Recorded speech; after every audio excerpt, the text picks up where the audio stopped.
Good morning বন্ধুরা, তোমরা কি করছো? আমি এখন রান্না করছি। দেখো আমি এখন কি রান্না করছি কচুর শাক, ইলিশ মাছের মাথা দিয়ে কচুর শাক। এর আগে একটা ভিডিওতে দেখিয়েছি ইলিশ মাছের এই, তা আজকে রান্না করছি ইলিশ মাছের মাথা দিয়ে কচুর শাক।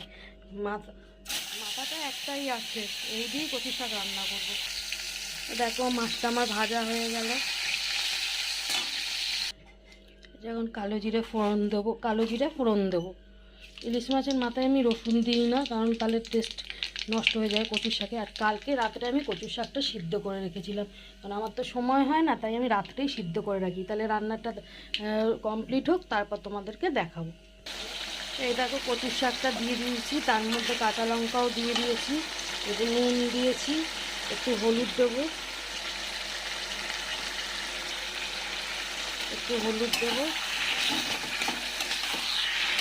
যেটা হতে থাকুক।